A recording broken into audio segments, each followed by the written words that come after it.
ಶುಭೋದಯ ಎಲ್ರಿಗೂ. ನಾನು ವಿಮಾ ಅಬೆ ಕನ್ನಡ ಬ್ಲಾಗ್ಸ್ಗೆ ಎಲ್ಲರೂ ಬನ್ನಿ. ಇದು ವರಮಹಾಲಕ್ಷ್ಮಿ ಹಬ್ಬದ ದಿನದ ಬ್ಲಾಗ್ ಆಗಿರುತ್ತೆ. ತುಂಬ ಲೇಟಾಗಿ ಅಪ್ಲೋಡ್ ಮಾಡ್ತಾಯಿದ್ದೀನಿ, ಕಾರಣ ಎಡಿಟಿಂಗ್ ಲೇಟ್ ಆಯಿತು. ಹಾಗಾಗಿ ಹಬ್ಬ ಅಂತ ಅಂದರೆ ಎಷ್ಟು ಕೆಲಸ ಇರುತ್ತೆ. ಹಾಗೆ ಹಿಂದಿನ ದಿನ ರಾತ್ರಿ ನಿದ್ದೆಗೆಟ್ಟು ಕೆಲಸ ಮಾಡೋರು ಕೂಡ ಇರ್ತಾರೆ. ಅವ್ರ ಲೈನಲ್ಲಿ ನಾನು ಕೂಡ ಇರ್ತೀನಿ. ಯಾಕೆ ಅಂತಂದರೆ ಹಬ್ಬದ ಹಿಂದಿನ ದಿನ ನಾನು ಯಾವುದೇ ರೀತಿ ನಿದ್ದೆ ಮಾಡಿಲ್ಲ.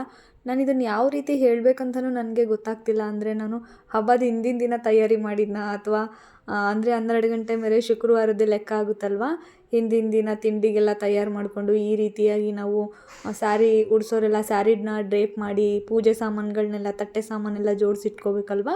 ಹಾಗಾಗಿ ಹಿಂದಿನ ದಿನ ಅಂತ ಹೇಳಿದ್ರೆ ಅದು ಯಾವ ರೀತಿ ಅಂತಲೇ ನನಗೆ ಕುತ್ಕೊಂಡು ಯೋಚನೆ ಮಾಡಿದಾಗ ಕನ್ಫ್ಯೂಸ್ ಆಯಿತು. ಯಾಕೆಂತಂದರೆ ತುಂಬ ಜನ ರಾತ್ರಿ ನಿದ್ದೆಗೆಟ್ಟು ಈ ರೀತಿ ಎಲ್ಲ ರೆಡಿ ಮಾಡ್ಕೊಂಡು ಪೂಜೆ ಮಾಡ್ತಾರಲ್ವ. ಹಾಗಾಗಿ ಹಿಂದಿನ ದಿನ ಅಂತ ಹೇಳ್ಬೇಕಾ ಅಥವಾ ರಾತ್ರಿ ಇಡೀ ಅಂತ ಹೇಳ್ಬೇಕಾ, ಇಲ್ಲ ಶುಕ್ರವಾರ ಅಂತಲೇ ಕನ್ಸಿಡರ್ ಮಾಡಬೇಕಾ, ನನಗೂ ಕೂಡ ಕನ್ಫ್ಯೂಸ್ ಆಯಿತು. ಒಟ್ಟಿನಲ್ಲಿ ರಾತ್ರಿ ಇಡೀ ನಿದ್ದೆ ಮಾಡದೇ ಇದ್ದಿದ್ದಂತೂ ನಿಜ. ಅದಕ್ಕೋಸ್ಕರನೇ ನಾನು ಬೆಳಗ್ಗೆ ಲಕ್ಷ್ಮಿ ಅಷ್ಟೋತ್ತರ ಓದಬೇಕಾದ್ರೆ ಕಣ್ಣು ಬಿಟ್ಕೊಂಡೇ ನಿದ್ದೆ ಮಾಡ್ತಾಯಿದ್ದೆ. ನನಗಿದು ಮೊದಲನೇ ಎಕ್ಸ್ಪೀರಿಯನ್ಸ್ ಹೀಗಾಗಿದ್ದು. ಒಟ್ಟಿನಲ್ಲಿ ಸ್ಯಾರಿನ ಉಡ್ಸೋರು ತುಂಬ ಸುಲಭವಾಗಿ ನೀವು ಉಡಿಸ್ತೀರಾ ಅಥವಾ ಕಷ್ಟನೇ ಪಡ್ತೀರಾ ನನಗದು ಗೊತ್ತಿಲ್ಲ. ನನ್ನ ಬ್ಲೌಸ್ ಪೀಸ್ನಲ್ಲಿ ನಾನು ಈ ಫಸ್ಟ್ ಟೈಮ್ ನಾನು ರೆಡಿ ಮಾಡ್ತಾ ಇರೋದು. ಹಾಗಾಗಿ ಇದನ್ನೆಲ್ಲ ಡ್ರೇಪ್ ಮಾಡ್ಕೊಳ್ಳೋದಕ್ಕೆ ಸಿಕ್ಕಾಪಟ್ಟೆ ಟೈಮ್ ಹಿಡಿತು ನನಗೆ. ಬ್ಲೌಸ್ ಪೀಸಿಂದ ಚಿಕ್ಕದಾಗಿ ಕಳ್ಸೋಕ್ಕೆ ನಾನು ಸೀರೆನ ಉಡಿಸ್ತಾ ಇದ್ದೀನಿ. ಅಂದರೆ ಬ್ಲೌಸ್ ಪೀಸ್ನ ಚಿಕ್ಕದಾಗಿ ನೆರಿಗೆ ಮಾಡಿಟ್ಟು ಮಾಡ್ತಾಯಿದ್ದೀನಿ. ನಾನು ಹಿಂದ್ಗಡೆ ಕೂಡ ಪಿನ್ ಹಾಕಿದ್ದೀನಿ, ನೀವು ನೋಡ್ತಿರ್ಬೋದು. ಈ ಕಳ್ಸೋಕ್ಕೆ ಈ ರೀತಿಯಾಗಿ ಹಿಡಿದು ಹಿಂದ್ಗಡೆ ಸ್ವಲ್ಪ ಅದನ್ನೊಂದು ಪಿನ್ ಹಾಕಿಬಿಟ್ಟು ಆಮೇಲೆ ಮುಂದೆ ಒಂದು ಪಿನ್ ಹಾಕಿ ಆ ನೆರಿಗೆನ ಈಚೆ ಒಂದು ಆಚೆ ಒಂದು ತಗೊಂಡೋಗಿ ಹಿಂದ್ಗಡೆ ಮತ್ತೊಂದು ಪಿನ್ ಹಾಕಿದ್ರೆ ಅದು ಸೇಮ್ ಸೀರೆ ಉಡಿಸಿದಾಗ ನೆರಿಗೆ ಕೂರುತ್ತಲ್ಲ ಅದೇ ರೀತಿ ಕೂರುತ್ತೆ. ಇದನ್ನೇ ನನಗೆ ನಮ್ಮ ಅಕ್ಕ ಮಾಡಿ ಕಳಿಸಿದ್ರು. ಹಾಗಾಗಿ ನಾನು ಅದನ್ನು ಕಾಪಿ ಮಾಡಿದ್ದೀನಿ. ನಾನೇನು ಸ್ವಂತವಾಗಿ ಕಲ್ತಿದ್ದಲ್ಲ. ಹಬ್ಬಗಳು, ರೂಢಿಗಳು, ಸಂಪ್ರದಾಯಗಳು ಅಂದರೆ ಹಾಗೆ ಅಲ್ವಾ, ಒಬ್ಬರನ್ನ ನೋಡಿ ಒಬ್ಬರು ಕಲಿಬೇಕು. ಈ ಪೂಜೆಗಳನ್ನೆಲ್ಲ ಮಾಡೋದಕ್ಕೆ ನಮ್ಮ ಮನೆಯಲ್ಲಿ ನಿಯಮ ಇಲ್ಲ ಅಂತಾರೆ. ಅಂಥವರು ತುಂಬ ಸರಳವಾಗಿ ಕೂಡ ಮಾಡ್ಬೋದು. ನಾನು ಯಾವುದೇ ರೀತಿಯ ಆಡಂಬರವಾಗಿ ಇಲ್ಲಿ ಮಾಡ್ತಾಯಿಲ್ಲ. ನಾನು ತುಂಬ ಸರಳವಾಗಿ ಮಾಡ್ತಾಯಿದ್ದೆ. ಪ್ರತಿ ವರ್ಷ ನಾನು ಕಳಶ ಇಟ್ಟು ಪೂಜೆ ಮಾಡ್ತಾಯಿದ್ರೆ, ಅದು ಈ ವರ್ಷ ನಾನು ಬ್ಲೌಸ್ ಪೀಸ್ನ ತಟ್ಟೆ ಸಾಮಾನಲ್ಲಿ ಇಡೋದ್ರ ಬದಲು, ಅಂದರೆ ಮಡ್ಲಕ್ಕಿ ಸಾಮಾನಲ್ಲಿ ಇಡೋದ್ರ ಬದಲು ಇದು ಕುಡ್ಸೋಣ ಅಂತ ಹೇಳಿ ನಾನು ಮಾಡಿ ಇಟ್ಕೊಂಡಿದ್ದು ಅಷ್ಟೇ. ಈ ರೀತಿಯಾಗಿ ಬಂತು. ದೇವ್ರ ಮನೆ ಕೂಡ ತುಂಬ ಚಿಕ್ಕದಾಗಿರೋದ್ರಿಂದ ನಾವು ತುಂಬ ದೊಡ್ಡ ಕಳಸ ಕೂಡ ಕೂರ್ಸೋಕ್ಕಾಗೋದಿಲ್ಲ. ಕಾರಣ ಬಾಡಿಗೆ ಮನೆಗಳಲ್ಲಿ ನಿಮಗೆ ಗೊತ್ತಲ್ವ, ಅವ್ರು ಕೊಟ್ಟಿದ್ರಲ್ಲಿ ಅಡ್ಜಸ್ಟ್ ಆಗಬೇಕು. ಹಾಗಾಗಿ ಈ ರೀತಿಯಾಗಿ ಚಿಕ್ಕದಾಗಿ ಕಳಿಸೋದಕ್ಕೆ ನಾನು ಬ್ಲೌಸ್ ಪೀಸ್ನ ಹಾಕಿ ಪೂಜೆ ಮಾಡ್ತಾಯಿದ್ದೀನಿ. ಇನ್ನು ಮಡ್ಲಕ್ಕಿ ಗಂಟನ್ನು ರೆಡಿ ಮಾಡ್ತಾಯಿದ್ದೀನಿ. 5 ಇಡಿ ಅಕ್ಕಿ, ಒಂದು ಕೊಬ್ಬರಿ ಬಟ್ಲು ಹಾಕ್ತಾಯಿದ್ದೀನಿ. ನೀವು ನಿಮಗೆ 3 ಇಡಿ ಅಕ್ಕಿನಾದರೂ ಹಾಕಿ, ಇಲ್ಲ ಅಂತ ಅಂದರೆ ನೀವು 5 ಬೊಗಸೆನಾದರೂ ಹಾಕಿ, ಇಲ್ಲ ಅಂದರೆ ಪಾವು ಸೇರು ಅಂತೆಲ್ಲ ಅಳೀತಿರ್ತಾರೆ, ಹಾಗಾದರೂ ಮಾಡಿ. ನಿಮ್ಗೆ ಯಾವ ರೀತಿ ನಿಮ್ಮ ಮನೆ ಸಂಪ್ರದಾಯ ಇದೆಯೋ ಆ ರೀತಿಯಾಗಿ ಮಾಡಿ. ನಾವು ಇದೇ ರೀತಿಯಾಗಿ 5 ಇಡಿ ಹಾಕ್ತೀವಿ. ಯಾಕೆಂತಂದರೆ ಲಕ್ಷ್ಮಿ ಅಲ್ಲಿ ಹಿಂದ್ಗಡೆ ಇಡ್ತೀವಿ, ಇಲ್ಲ ಪಕ್ಕದಲ್ಲಿ ಇಡ್ತೀವಿ, ಇಡೋದಕ್ಕೆ ಜಾಗ ಕೂಡ ಆಗೋದಿಲ್ಲ, ಚಿಕ್ಕದಾಗಿರಬೇಕು. ನಾನು ಎಷ್ಟೇ ಕಡಿಮೆ ಅಕ್ಕಿ ಹಾಕ್ತೀನಿ, ಎಷ್ಟೇ ಕಡಿಮೆ ಸಾಮಾನು ಹಾಕ್ತೀನಿ ಅಂತ ಅಂದ್ರೂ ಇಡೋದಕ್ಕೆ ನನಗೆ ಜಾಗ ಕೂಡ ಅಲ್ಲಿ ಸಾಕಾಗಲಿಲ್ಲ. ಸ್ವಲ್ಪ ಹೊತ್ತು ಅಮ್ಮನವ್ರ ಪಕ್ಕದಲ್ಲಿಟ್ಟು ನಾನು ಆಮೇಲೆ ಕೆಳಗೆ ಇಳಿಸಿದೆ. ಇದೇ ವಿಡಿಯೋದಲ್ಲಿ ಮುಂದೆ ನೋಡ್ತೀರಾ ನಾನು ಯಾವ ರೀತಿ ಎಲ್ಲ ಜಾಗವನ್ನು ಅಡ್ಜಸ್ಟ್ ಮಾಡಿ ನಾನು ಪೂಜೆ ಮಾಡಿದ್ದೀನಿ ಅಂತೇಳಿ. ತುಂಬ ಸರಳವಾಗಿ ಮಾಡ್ತೀನಿ ಅಂತ ಪೂಜೆನ ಅಂದ್ಕೊಂಡಿದ್ದಂತೂ ನಿಜ. ಆದರೆ ಜಾಗದ ಒಂದೇ ನನಗೆ ಸಮಸ್ಯೆ ಆಗಿದ್ದು. ಆದ್ರೂ ಅದರಲ್ಲಿನೇ ಅನುಸರಿಸ್ಕೊಂಡು ನಾನು ಪೂಜೆ ಮಾಡಿದ್ದೀನಿ. ಇಲ್ಲಿ ಕೊಬ್ಬರಿ ಬಟ್ಲು, ಬೆಲ್ಲದ ಅಚ್ಚು, 2 ಒಣ ಖರ್ಜೂರ ಅಥವಾ ಉತ್ತುತ್ತಿ, ಎಲೆ ತೊಗೊಂಡಿದ್ದೀನಿ 2, 5 ಬಟ್ಲಡಿಕೆ ತೊಗೊಂಡಿದ್ದೀನಿ, ದಕ್ಷಿಣೆ, ಬಳೆ ಮತ್ತು ಅರಿಶಿನ ಕುಂಕುಮ, ಒಂದು ಅರಿಶಿನದ ಕೊಂಬು ಇಟ್ಟಿದ್ದೀನಿ. ಈ ಬಳೆ ಕೂಡ ನಾನು ಗಂಟೆಲ್ಲ ಕಟ್ಟಲಿಲ್ಲ, ಒಡೆದೋಗ್ಬಿಡುತ್ತೆ ಅಂತೇಳಿ ನಿಮಗೆ ತೋರಿಸೋದಕ್ಕೆ ನಾನು ಆಗಿ ಇಟ್ಟಿದ್ದೀನಿ ಅಷ್ಟೇ. ಆಮೇಲಿಂದ ಅದನ್ನು ಸಪ್ರೇಟಾಗಿ, ಅಂದರೆ ಮಡ್ಲಕ್ಕಿ ಜೊತೆಗೇ ಸಪ್ರೇಟಾಗಿ ನಾನು ಜೋಡಿಸಿದೆ. ಇನ್ನು ನಾನು ಸೀರೆ ಕೂಡ ತಂದಿದ್ದೆ. ನಾನು ಹೇಳಿದೆ ಅಲ್ವಾ, ಸೀರೆ ಉಡಿಸೋದಕ್ಕಾಗಲ್ಲ ಅಂತೇಳಿ. ಹಾಗಾಗಿ ಅದನ್ನು ತಟ್ಟೆ ಸಾಮಾನಲ್ಲಿ ಜೋಡಿಸ್ತಾ ಇದ್ದೀನಿ. ಹಣ್ಣುಗಳು ಮತ್ತು ಹೂವುಗಳನ್ನೇನು ಇಡಬೇಕಿತ್ತಲ್ಲ, ಅದ್ರ ಜೊತೆಗೆ ನಾನು ಸೀರೆನ ಇಡ್ತಿದ್ದೀನಿ. ಹೋದ ವರ್ಷ ಕೂಡ ನಾನು ಹೀಗೇ ಬ್ಲೌಸ್ ಪೀಸು ಸೀರೆನ ಹೀಗೆ ಮಡ್ಲಕ್ಕಿನಲ್ಲೇ ಇಟ್ಟಿದ್ದು, ಅಂದರೆ ಈ ರೀತಿಯಾಗಿ ತಟ್ಟೆನಲ್ಲೇ ಇಟ್ಟಿದ್ದೆ. ಈ ವರ್ಷ ನಾನು ಬ್ಲೌಸ್ ಪೀಸ್ನ ಉಡಿಸಿದ್ದೀನಿ ಅಷ್ಟೇ. ಹೋದ ವರ್ಷ ಬ್ಲೌಸ್ ಪೀಸ್ ಮತ್ತು ಸೀರೆ ತೊಗೊಂಡ್ರೂ ಕೂಡ ಒಂದು ಎಕ್ಸ್ಟ್ರಾ ಬ್ಲೌಸ್ ಪೀಸ್ ಬೇಕೇ ಬೇಕಾಗುತ್ತೆ. ಸೀರೆನಲ್ಲಿ ಕಟ್ ಮಾಡ್ಸೋಕ್ಕಾಗಲ್ಲ, ಕಟ್ ಮಾಡಿಸ್ಲೂಬಾರ್ದು.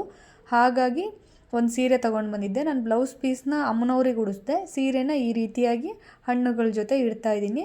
ಇನ್ನು ಹೂವಿನ ತಟ್ಟೆ ಅದನ್ನು ಸಪ್ರೇಟಾಗಿ ನಾನು ಜೋಡಿಸಿದ್ದೀನಿ. ಯಾಕೆ ಅಂತಂದರೆ ಎಲ್ಲದನ್ನು ಒಂದೇ ತಟ್ಟೆನಲ್ಲಿ ಜೋಡಿಸಿದ್ರೆ ಆಗೋದಿಲ್ಲ, ಜಾಗ ಒಂದು ಅಲ್ಲೂ ಕೂಡ ಇಡೋದಕ್ಕೆ ಜಾಗ ಆಗೋಲ್ಲ, ತಟ್ಟೆ ಕೂಡ ಅಷ್ಟು ದೊಡ್ಡದಾಗಿ ಇರಲಿಲ್ಲ. ಹಾಗಾಗಿ 5 ರೀತಿಯಾಗಿರ್ತಕ್ಕಂಥ ಹಣ್ಣುಗಳನ್ನ ನಾನು ತೊಗೊಂಡಿದ್ದೀನಿ. ಕೆಲವರು ಬಾಳೆಹಣ್ಣನ್ನೇ 5 ಇಡ್ತಾರೆ, ಇಡಲೂಬಹುದೇನೋ, ಆ ರೀತಿಯಾಗಿ ಮಾಡಬಹುದೇನೋ. ತುಂಬ ಗೊತ್ತಿರೋರು ಆ ರೀತಿಯಾಗಿ ಮಾಡ್ತಾರೆ, ನನಗೆ ಗೊತ್ತಿಲ್ಲ. ಸುಮಾರಷ್ಟು ಜನ ಅಂದರೆ ತುಂಬ ನೋಡೋದಾಯಿತು ಅಂತಂದರೆ 5 ರೀತಿಯಾಗಿರ್ತಕ್ಕಂಥ ಹಣ್ಣುಗಳನ್ನೇ ಬಳಸ್ತಾರೆ. ನಾನಿಲ್ಲಿ ಲಕ್ಷ್ಮೀ ಅಮ್ಮನವರಿಗೆ ಅದೇ ರೀತಿಯಾಗಿ 5 ರೀತಿಯ ಆಗಿರ್ತಕ್ಕಂಥ ಹಣ್ಣುಗಳನ್ನ ಬಳಸಿದ್ದೀನಿ. ಇನ್ನು ಲಕ್ಷ್ಮಿಗೆ ಪ್ರಿಯವಾಗಿರ್ತಕ್ಕಂಥ ವಸ್ತುಗಳನ್ನ ಕೂಡ ಒಂದು ಬೌಲಲ್ಲಿ ಹಾಕಿ ಇಡ್ತಾ ಇದ್ದೀನಿ ಪೂಜೆ ಮಾಡೋದಕ್ಕೆ. ಇದನ್ನೆಲ್ಲ ಕಳಸದ ಒಳಗಡೆನೂ ಕೂಡ ಹಾಕ್ತಾರೆ, ಇಲ್ಲ ನಾನು ಇದೇ ರೀತಿಯಾಗಿ ಬೌಲಲ್ಲಿನೇ ಜೋಡಿಸೋದು. ಏಲಕ್ಕಿ, ಲವಂಗ, ಒಣ ಖರ್ಜೂರ, ಬಾದಾಮಿ, ಗೋಡಂಬಿ, ದ್ರಾಕ್ಷಿ ಎಲ್ಲ ಸಂಖ್ಯೆ 6ರಲ್ಲಿನೇ ತೊಗೊಂಡಿದ್ದೀನಿ. ಒಂದೊಂದು ಬೌಲಲ್ಲಿ ಕೂಡ ಸಪ್ರೇಟಾಗಿ ಇಡ್ಬೋದು. ನಾನು ಈ ರೀತಿಯಾಗಿ ಎಲ್ಲದನ್ನು ಒಂದೇ ಬೌಲಿಗೆ ಹಾಕಿ ನಾನು ಇಡ್ತಾಯಿದ್ದೀನಿ. ಒಂದು ಬೌಲಲ್ಲಿ ಕಾಸನ್ನು ಅಂದರೆ ಚಿಲ್ಲರೆ ಕಾಸನ್ನು ನಾನು ಜೋಡಿಸಿದ್ದೀನಿ.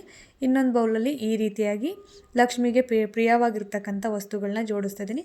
ಈ ಗುಲಗಂಜಿ, ಕವಡೆ, ಕಮಲದ ಬೀಜ ಅದೆಲ್ಲ ಕೂಡ ಗೋಮತಿ ಚಕ್ರ ಅದೆಲ್ಲ ಜೋಡಿಸ್ತಾರೆ. ನನ್ನ ಹತ್ರ ಇಷ್ಟೇ ಇದ್ದಿದ್ದು, ನಾನು ಹಾಗಾಗಿ ಇಷ್ಟನ್ನೇ ಮಾತ್ರ ಇಟ್ಟು ಪೂಜೆ ಮಾಡ್ತಾಯಿದ್ದೀನಿ. ಇದನ್ನು ಕಳಸದ ಒಳಗಡೆನೂ ಹಾಕ್ತಾರೆ. ತುಂಬ 2-3 ದಿನ ಇಟ್ಟರೆ ಅಂತಂದರೆ ಚೆನ್ನಾಗಾಗಲ್ಲ, ಹಾಗಾಗಿ ನಾನು ಇದನ್ನು ಸಪ್ರೇಟಾಗಿ ಬೌಲಲ್ಲಿನೇ ಇಟ್ಟು ಪೂಜೆ ಮಾಡ್ತಾಯಿದ್ದೀನಿ. ಕಂತೆ ದುಡ್ಡಿಟ್ಟು ಪೂಜೆ ಮಾಡೋರು ಮಾಡ್ತಾರೆ. ಇನ್ನು ಕೆಲವರು ನೋಟುಗಳನ್ನ ಬಳಸಿ ಹಾರನೇ ಮಾಡ್ತಾರೆ, ಅಲಂಕಾರ ಮಾಡಿರ್ತಾರೆ. ಅದು ಅವ್ರವ್ರಿಗೆ ಬಿಟ್ಟಿರತಕ್ಕಂಥ ವಿಚಾರ. ಶೋ ಆಫ್ ಅಂತ ಸುಮಾರು ಜನ ಹೇಳ್ತಾರೆ. ಇಲ್ಲ, ಅವ್ರ ಪ್ರೀತಿ ಅವ್ರದ್ದು ಏನು ಅವ್ರಿಗೆ ಲಕ್ಷ್ಮೀ ದೇವಿ ಖುಷಿಯಾಗಿರುತ್ತೆ, ಅವ್ರಿಗೊಂದು ಖುಷಿ ಕೊಟ್ಟಿರ್ತಾಳೆ, ಹಾಗಾಗಿ ಅವ್ರು ಅದನ್ನು ಜೋಡಿಸಿರ್ತಾರೆ ಬಿಟ್ಟರೆ ಯಾವುದೇ ರೀತಿ ಶೋ ಆಫ್ ಆಗಿರಲ್ಲ ಅಂತ ನಾನು ಅಂದ್ಕೊಳ್ತೀನಿ. ಯಾಕೆ ಅಂತ ಅಂದರೆ ದುಡ್ಡು ಅಂತಕ್ಕಂಥದ್ದು ಎಲ್ರಿಗೂ ಅವಶ್ಯಕತೆ ಅಲ್ವಾ. ಹಾಗಾಗಿ ಅವ್ರ ದುಡಿಮೆಗೆ ಅವ್ರ ಕೈಯಲ್ಲಿ ಎಷ್ಟು ದುಡ್ಡು ಇರುತ್ತೋ ಆವತ್ತಿಗೆ ಅಷ್ಟು ಪೂಜೆಯಲ್ಲಿ ಇಟ್ಟು ಮಾಡಬೇಕು ಅನ್ನೋದು ಕೆಲವ್ರ ಮನಸ್ಥಿತಿ ಇರುತ್ತೆ, ಹಾಗಾಗಿ ಇಡ್ತಾರೆ ಅಷ್ಟೇ. ನಾವು ಈ ರೀತಿಯಾಗಿಯೇ ಯೋಚನೆ ಮಾಡಬೇಕು. ಇನ್ನು ಅಮ್ಮನವರಿಗೆ ನಾನಿಲ್ಲಿ ತಾಳಿ ಅಂದರೆ ಬೇರೆಯಾಗಿ ನಾನು ತಾಳಿ ಇರಲಿಲ್ಲ, ಹಾಗಾಗಿ ನಾನು ಅರಿಶಿಣದ ಕೊಂಬಲ್ಲೇ ನಾನು ತಾಳಿನ ರೆಡಿ ಮಾಡಿಕೊಂಡೆ. ಅದನ್ನು ಅಮ್ಮನವ್ರಿಗೆ ಹಾಕಿದ್ದೀನಿ. ಇವತ್ತು ಅಮ್ಮನವ್ರಿಗೆ ಬಳಸಿರ್ತಕ್ಕಂಥ ತಾಳಿ ಅರಿಶಿಣದ ಕೊಂಬಲ್ಲೇ ಮಾಡಿರೋದು. ಇನ್ನು ಇಲ್ಲಿ ವ್ರತದ ದಾರವನ್ನು ರೆಡಿ ಮಾಡ್ತಾಯಿದ್ದೀನಿ. ಸಂಪ್ರದಾಯ ಇರೋರು 12 ಎಳೆ ದಾರನ ತೊಗೊಂಡು 12 ಗಂಟುಗಳನ್ನ ಹಾಕಿ ಆಚರಣೆ ಮಾಡ್ತಾರೆ. ನಾವಿಲ್ಲಿ 5 ಎಳೆ ದಾರನ ತೊಗೊಂಡಿದ್ದೀನಿ. ಹೂವನ್ನು ಕಟ್ಟಿರೋದನ್ನು ಸೇರಿ ನಾನು 12 ಗಂಟುಗಳನ್ನ ಹಾಕಿದ್ದೀನಿ. ನಾವೆಲ್ಲ ಚಿಕ್ಕವರಿದ್ದಾಗ ವರಮಹಾಲಕ್ಷ್ಮಿ ಹಬ್ಬ ಆಚರಣೆ ಮಾಡೋರನ್ನ ಕೇಳ್ತಿದ್ವಿ, ಹೇಗೆ ಮಾಡ್ತಾರೆ, ಯಾವ ರೀತಿಯಾಗಿ ಮಾಡಬೇಕು ಅಂತ. ಅವರೆಲ್ಲ ಸುಮಾರು ಹೇಳೋರು 15 ದಿನ 20 ದಿನದಿಂದನೇ ರೆಡಿ ಮಾಡಬೇಕು, ಶಾಪಿಂಗ್ ಮಾಡಬೇಕು, ಅದನ್ನು ತೊಗೊಂಡು ಬರಬೇಕು, ಅಷ್ಟು ಕಾಸ್ಟ್ಲಿ ಇರುತ್ತೆ, ಅವರು ತುಂಬ ಎಕ್ಸ್ಪೆನ್ಸಿವ್ ಆಗಿಯೇ ಎಕ್ಸ್ಪ್ಲೇನ್ ಮಾಡ್ತಾಯಿದ್ರು. ಹಾಗಾಗಿ ನಾನು ಏನು ಮಾಡ್ತಾಯಿದ್ದೆ ಅಂದರೆ, ನಮಗೆಲ್ಲ ಯೋಗ್ಯತೆ ಇಲ್ಲ, ಅರ್ಹತೆ ಯೋಗ್ಯತೆ ಇರೋರು ಮಾತ್ರ ವರಮಹಾಲಕ್ಷ್ಮಿ ಹಬ್ಬನ ಆಚರಣೆ ಮಾಡಬೇಕು, ನಮಗೆ ಯೋಗ್ಯತೆಯೇ ಇಲ್ಲ ಬಿಡು ವರಮಹಾಲಕ್ಷ್ಮಿ ಹಬ್ಬ ಮಾಡೋದು. ಯಾಕೆ ಅಂತಂದರೆ ಅವ್ರು ತುಂಬ ಖರ್ಚುಗಳೆಲ್ಲ ಮಾಡೋದಕ್ಕೆ ಅಷ್ಟೊಂದು ಅನುಕೂಲವಾಗಿ ಬೇರೆ ಇರಲಿಲ್ಲ ನೋಡಿ.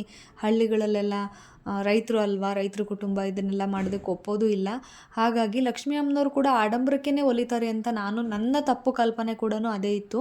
ಇಲ್ಲ, ನಿಜವಾಗ್ಲೂ ಸರಳವಾಗಿ ಭಕ್ತಿಯಿಂದ ಪೂಜೆ ಮಾಡಿದರೆ ನಮ್ಮ ಮನೆಯಲ್ಲಿ ಒಳ್ಳೇದಾಯಿತು ಅಂತಂದರೆ ಅದೇ ಅಲ್ವಾ ಲಕ್ಷ್ಮಿ ನಮಗೆ ಒಲ್ದಂಗೆ.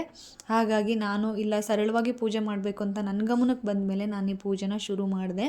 ಸರಳವಾಗಿಯೂ ಕೂಡ ಪೂಜೆ ಮಾಡಬಹುದು. ನಿಮ್ಮ ಕಡೆ ಏನು ಅಡ್ಜಸ್ಟ್ ಆಗಿರುತ್ತೆ, ನಿಮ್ಮ ಮನೆಯಲ್ಲಿ ಏನಿರುತ್ತೆ ಅದನ್ನೇ ಇಟ್ಟು ಪೂಜೆ ಮಾಡಿ. ವ್ರತದ ದಾರ ಕೂಡ ರೆಡಿ ಆಯಿತು. ಇನ್ನು ಅರಿಶಿನ ಕುಂಕುಮ ಕೊಡೋರಿಗೆಲ್ಲ ರೆಡಿ ಮಾಡಬೇಕಲ್ವ. ನಾನಲ್ಲಿ ಹೂವನ್ನು ಮಾತ್ರ ಹಾಕಿ ವ್ರತದ ದಾರನ ರೆಡಿ ಮಾಡಿದ್ದೀನಿ. ಇಲ್ಲಿ ನಾನು ಎಲೆನ ಕೂಡ ಈ ರೀತಿಯಾಗಿ ಹೂವು ಮತ್ತು ಎಲೆನ ಬಳಸಿ ಕಂಕಣನ ರೆಡಿ ಮಾಡಿದ್ದೀನಿ. ಇದು ಮನೆಗೆ ಮತ್ತು ಅರಿಶಿನ ಕುಂಕುಮಕ್ಕೆ ಬಂದಿರೋರಿಗೆ ಕೊಡೋದಕ್ಕೆ. ಇದನ್ನು ಕೂಡ ಒಂದು ಪ್ಲೇಟಲ್ಲಿ ಹಾಕಿ ಎತ್ತಿಡ್ತಾ ಇದ್ದೀನಿ. ಪೂಜೆಗೆ ಏನೇನು ಬೇಕಲ್ವ ಅದನ್ನೆಲ್ಲ ಕೂಡ ರೆಡಿ ಮಾಡ್ತಾಯಿದ್ದೀನಿ. ಅರಿಶಿನ ಕುಂಕುಮ ಬೊಟ್ಲಿಗೆಲ್ಲ ತುಂಬವಾಗಿಯೇ ಹಾಕಿ ಅರಿಶಿನ ಕುಂಕುಮನ ಇಟ್ಟಿರಿ. ಸ್ವಲ್ಪ ಜನ ಬರ್ತಾರೆ, 2-3 ಜನ ಬರ್ತಾರೆ ಅಂತೇಳಿ ಅದನ್ನು ಸ್ವಲ್ಪನೇ ಇಡೋಕ್ಕೆ ಹೋಗ್ಬಿಡಿ. ಈ ರೀತಿಯಾಗಿ ಕಾಯಿ ಕೂಡ ಹೊಸ್ದಾಗಿಯೇ ತಗೊಂಡು ಬಂದೆ, ಅದಕ್ಕೆ ಅರಿಶಿನ ಬಳ್ದಿದ್ದೀನಿ. ಅರಿಶಿನ ಬಳ್ದು ಅದನ್ನು ಕೂಡ ರೆಡಿ ಮಾಡಿದ್ದೀನಿ. ವರಮಹಾಲಕ್ಷ್ಮಿ ಕಥೆಯ ಬುಕ್ಕನ್ನು ಕೂಡ ರೆಡಿ ಮಾಡಿದ್ದೀನಿ.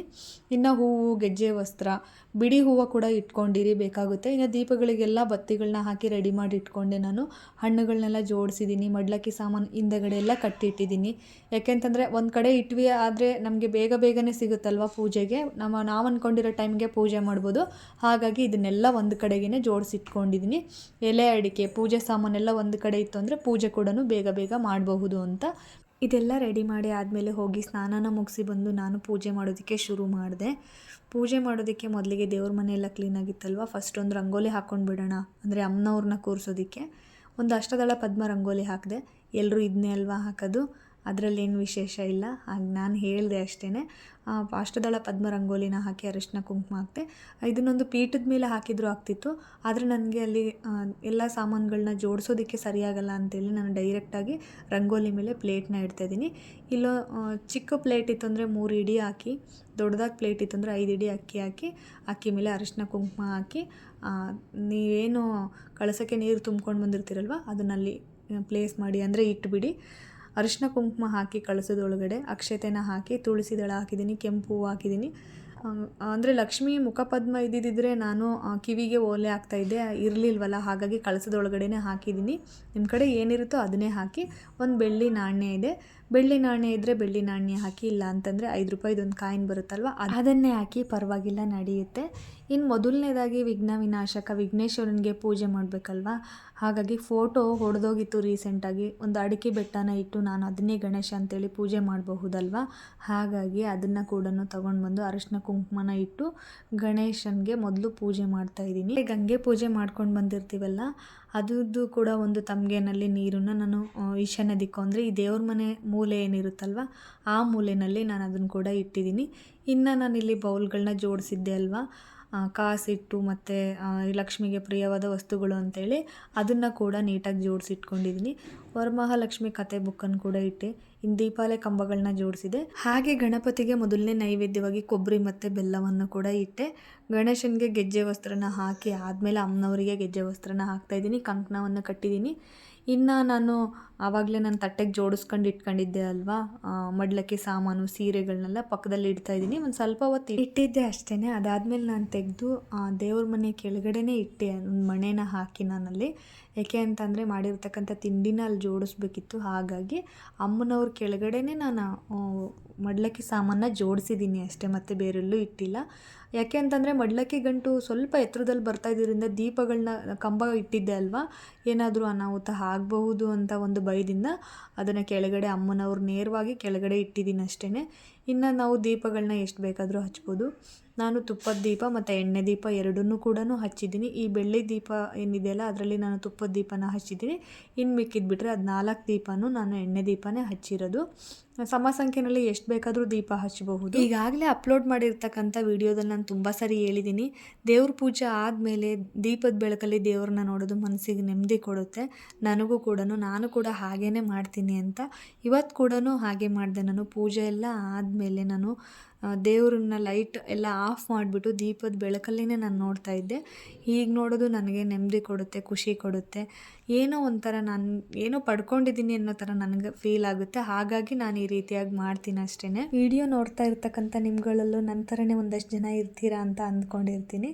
ಇದು ಬೆಳಗಿನ ಪೂಜೆ. ಇನ್ನು ಮಧ್ಯಾಹ್ನದ ನೈವೇದ್ಯಕ್ಕೆ ಒಬ್ಬಟ್ಟು ನೈವೇದ್ಯ ಮಾಡಿದ್ದೆ.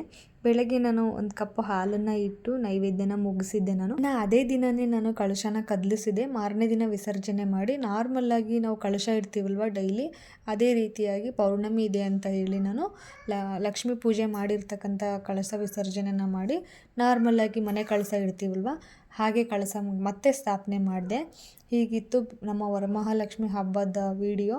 ಇನ್ನು ಇದಾದಮೇಲೆ ಪೂಜೆ ಇನ್ನೂ ಬಾಕಿ ಇತ್ತು. ಲಕ್ಷ್ಮಿ ಅಷ್ಟೊತ್ತರನ ಓದ್ಕೊಂಡ್ವಿ. ಓದ್ತಾನೆ ನಿದ್ದೆ ಬಂದಂಗೆ ಆಗ್ತಿತ್ತು. ಅಂದರೆ ಇಡೀ ದಿನ ರಾತ್ರಿ ನಿದ್ದೆ ಮಾಡಿರಲಿಲ್ಲ. ಅದು ಅಲ್ಲದೆ ವಾರ 10 ದಿನಗಳಿಂದ ಪ್ರಿಪರೇಷನ್ ಇತ್ತು. ಹಾಗಾಗಿ ನಾನು ಕಣ್ಣು ಬಿಟ್ಕೊಂಡೇ ನಿದ್ದೆ ಮಾಡ್ತಾಯಿದ್ದೆ. ಕಣ್ಣು ಬಿಟ್ಕೊಂಡು ನಿದ್ದೆ ಮಾಡೋದೇನು ಅಂತ ಹೇಳಿ ನನಗೆ ಆವತ್ತೇ ಗೊತ್ತಾಗಿದ್ದು. ಕಣ್ಣು ಬಿಟ್ಕೊಂಡು ನಿದ್ದೆ ಮಾಡೋಕ್ಕೆ ಸಾಧ್ಯನಾ ಅಂತ ಹೇಳ್ತಿದ್ದೆ. ಅದೊಂದು ಎಕ್ಸ್ಪೀರಿಯನ್ಸ್ ಆಯಿತು ನನಗೆ. ಇಲ್ಲಿಗೆ ಪೂಜೆ ಮುಗ್ದಿರಲಿಲ್ಲ, ಇನ್ನೂ ಸಾಕಷ್ಟಿತ್ತು. ಅಂದರೆ ರಥದ ದಾರವನ್ನು ನಾನು ಕಟ್ಟಿಸ್ಕೊಂಡಿರಲಿಲ್ಲ, ಯಾರೂ ಇರಲಿಲ್ಲ ಅಲ್ವಾ, ಎಲ್ಲರೂ ಮಲಗಿದ್ರು. ಅವ್ರು ಎದ್ದೇಳೋವರೆಗೂ ವೆಯ್ಟ್ ಮಾಡಬೇಕಿತ್ತು, ಹಾಗಾಗಿ ವೆಯ್ಟ್ ಮಾಡಿದೆ. ಅಷ್ಟರೊಳಗಡೆ ನಾನು ಏನು ಕೆಲಸ ಇತ್ತು ಸ್ವಲ್ಪ ಚಿಕ್ಕದಾಗಿ ಮುಗಿಸ್ಕೊಂಡೆ. ಇನ್ನು ಇದಾದಮೇಲೆ ನಾನು ಪ್ರತಿ ವರ್ಷ ಬೆಟ್ಟದ ನೆಲ್ಲಿಕಾಯಿ ದೀಪವನ್ನು ಆರಾಧನೆ ಮಾಡ್ತೀನಿ. ಅಂದರೆ ಬೆಟ್ಟದ ನೆಲ್ಲಿಕಾಯಿ ದೀಪವನ್ನು ಹಚ್ಚಿ ದೀಪ ಬೆಳಗಿಸ್ತೀನಿ. ಅದೇ ರೀತಿಯಾಗಿ ಈ ವರ್ಷ ಕೂಡ ಮಾಡಿದೆ. ಇನ್ನು ಇದನ್ನು 2 ಇಲ್ಲ 5, 9, 13 ಹೀಗೆ ನಿಮ್ಗೆ ಎಷ್ಟು ಸಾಧ್ಯನೋ ಅಷ್ಟು ಶುಭ ಸಂಖ್ಯೆಯಲ್ಲಿ ಇದನ್ನು ಆರಾಧನೆ ಮಾಡಬಹುದು. ಪರವಾಗಿಲ್ಲ, ತುಪ್ಪದ ದೀಪ ಹಚ್ಚಿ ಬಿಡ್ತೀವಿ ಅಂದರೆ ಹಾಗೂ ಕೂಡ ಮಾಡಬಹುದು. ಇದನ್ನು ನೀಟಾಗಿ ಕಟ್ ಮಾಡಿ ಇಟ್ಕೊಂಡು, ಅಂದರೆ ನಮಗೆ ತುಪ್ಪದ ಬತ್ತಿನ ಅಲ್ಲಿ ಪ್ಲೇಸ್ ಮಾಡೋದಕ್ಕೆ ಆಗಬೇಕು ಆ ರೀತಿಯಾಗಿ ಕಟ್ ಮಾಡ್ಕೊಂಡಿದ್ದೀನಿ. ಕಟ್ ಮಾಡಿರ್ತಕ್ಕಂಥ ಬೆಟ್ಟದ ನೆಲ್ಲಿಕಾಯಿ ಮೇಲೆ ತುಪ್ಪದಲ್ಲಿ ಎದ್ದಿರ್ತಕ್ಕಂಥ ಬತ್ತಿಗಳನ್ನ ಹಾಕಿ, ಅಂದರೆ ಅದ್ರ ಮೇಲಿಟ್ಟು ನಾನು ದೀಪನ ಬೆಳಗಿಸ್ತಾ ಇದ್ದೀನಿ. 5 ಬೆಟ್ಟದ ನೆಲ್ಲಿಕಾಯಿನ ತೊಗೊಂಡಿದ್ದೀನಿ, ಅಷ್ಟನ್ನು ಮಾತ್ರ ನಾನು ಇಲ್ಲಿ ಬೆಳಗಿಸ್ತಾ ಇದ್ದೀನಿ. ಇದಾದಮೇಲೆ ದೀಪ ತಣದ ಮೇಲೆ ಜ್ಯೂಸ್ ಮಾಡ್ಕೊಂಡು ಕೂಡ ಕುಡಿಬಹುದು. ಇದನ್ನು ಯಾವುದೇ ರೀತಿಯಾಗಿ ಬಿಸಾಕೋದಕ್ಕೇನು ಹೋಗಬೇಡಿ. ಇನ್ನು ಈ ದೀಪದ ಬೆಳಕಲ್ಲಿ ಭೂತ ಕಣ್ಣಂಗೆ ಕಾಣಿಸ್ತೀನಿ, ಕ್ಷಮೆ ಇರಲಿ, ಅನುಸರಿಸ್ಕೊಳ್ಳಿ ವಿಡಿಯೋ ನೋಡ್ತಿರೋರು ಎಲ್ಲರೂ. ಇನ್ನು ದೀಪ ಬೆಳಗಿಸಿದಾದ್ಮೇಲೆ ನಾನು ಮುಕ್ಕಾಲು ಭಾಗ ಕೆಲಸ ಮುಗೀತು ಅಂತ ನನಗನ್ನಿಸ್ತು. ಕಂಕಣದ ದಾರ ಕಟ್ಟಿಸ್ಕೊಂಡೆ. ಮನೆಯವ್ರು ಎದ್ದು ಬಂದಮೇಲೆ ನಾನು ಕಂಕಣದ ದಾರನ ಕಟ್ಟಿಸ್ಕೊಂಡು ಅಡುಗೆ ಕೆಲಸನ ಶುರು ಮಾಡಿದೆ. ಮಧ್ಯಾಹ್ನದ ನೈವೇದ್ಯಕ್ಕೆ ನಾನು ಇವತ್ತಿನ ದಿನ ಒಬ್ಬಟ್ಟು ಮಾಡಿದ್ದೆ. ಒಬ್ಬಟ್ಟು, ಅನ್ನ, ಸಾಂಬಾರು ಮತ್ತು ಚಿತ್ರಾನ್ನ, ಕೋಸಂಬರಿ ಇಷ್ಟನ್ನು ಮಾತ್ರ ಮಾಡೋದಕ್ಕಾಗಿದ್ದು. ಇಷ್ಟನ್ನು ಮಾಡಿ ನೈವೇದ್ಯ ಕೂಡ ಮಾಡಿದೆ. ಸಂಜೆಗೆ ಮುತ್ತೈದೆಯರೆಲ್ಲರನ್ನು ಕರೆದು ಅರಿಶಿನ ಕುಂಕುಮ ಕೊಟ್ಟು ನನ್ನ ಪೂಜೆನ ನಾನು ಮುಗಿಸಿದೆ. ಹಾಗೆ ಕಳಸನ ಕದಲಿಸಿ ಬೆಳಗ್ಗೆ ವಿಸರ್ಜನೆ ಕೂಡ ಮಾಡಿದೆ. ಇದು ನಮ್ಮ ಮನೆಯ ವರಮಹಾಲಕ್ಷ್ಮಿ ಹಬ್ಬದ ಬ್ಲಾಗ್ ಆಗಿರುತ್ತೆ. ಈ ವಿಡಿಯೋ ನಿಮಗೆ ಇಷ್ಟ ಆಯಿತು ಅಂತಂದರೆ ನನ್ನ ಚಾನಲ್ನ ಸಬ್ಸ್ಕ್ರೈಬ್ ಮಾಡಿ, ಲೈಕ್ ಮಾಡಿ. ನಿಮ್ಮ ಒಂದೊಂದು ಸಬ್ಸ್ಕ್ರಿಪ್ಷನ್ ನನಗೆ ಬೆಂಬಲವಾಗಿ ನಿಲ್ಲುತ್ತೆ ಅಂತ ಭಾವಿಸ್ತಾ ಮತ್ತೆ ಸಿಗ್ತೀನಿ ಮುಂದಿನ ವಿಡಿಯೋದಲ್ಲಿ. ಹೋಗಿ ಬರ್ತೀನಿ.